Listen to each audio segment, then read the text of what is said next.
know, we got these cats, we making the songs, but nobody wanna give you a song. Just from the new home, strip and strong.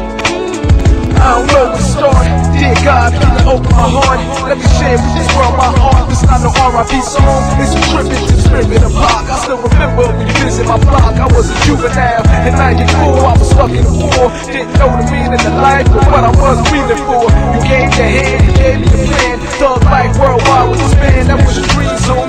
Now it's present right land. Thug life worldwide with the span. That was your dream zone.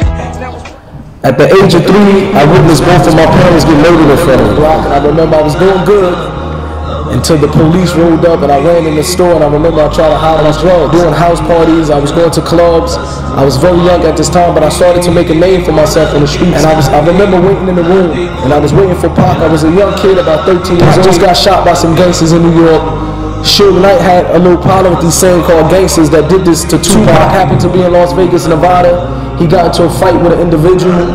A couple hours later, a car pulled up on the side of Tupac. Suge Knight was driving, they opened fire. They shot Pac 13 times, and he died 6 days later in the hospital. So my little cousin, he was known to have a reputation.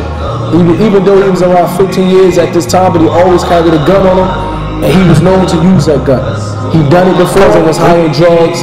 He pointed the gun to the face of Gaddafi. The gun accidentally went off, and he took the life of Gaddafi, and he was only 17 years old. I was living a life, basically everything that I wanted, and I had the money to do it. And I started to notice that the more that I started to make money off this industry, the more success that I started to have, I started to feel empty on the inside. And I started to get to the point in my life that I started to experiment with different drugs, and I started to drink alcohol every single day of my life just to get some type of escape from the way that I was living. I got intoxicated, and I got into a fight with my little brother to the point where I almost killed my own little brother.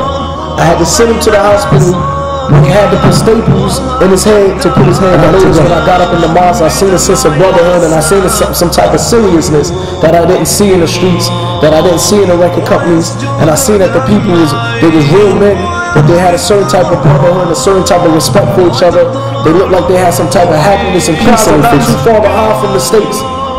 It's up to you guys to say, man, this is my neighborhood. Do I want my neighborhood to get my final weapons in the street? But I don't think that the kids are looking at the consequences, man. I think you looking at the fun that it is, the adrenaline rush you get when you walk home from school with 3 or 4 of your boys or 2 of your boys. It start off fun, but are you thinking about when you wake up one day and you see one of your right-hand mans in a wheelchair? So the other choice is that you go get some type of education, you try to be a positive influence in your neighborhood, start some businesses, start some careers, bring something positive back to your neighborhood so that you don't have to say, you don't have to worry about when your baby brother or sister going to the school in the morning that they might not make it back home because somebody did a drive-by shooting. Alhamdulillah, Muslim now. The brothers on the sunnah change his life around. So Islam, what else can help the people that they created? You know what I mean? Everything else will remind you of Birmingham. Birmingham, mashallah, you have a majority of Muslims that come from Muslim countries.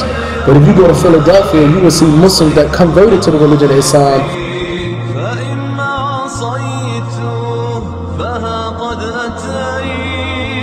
بقلب حزين ودمع جار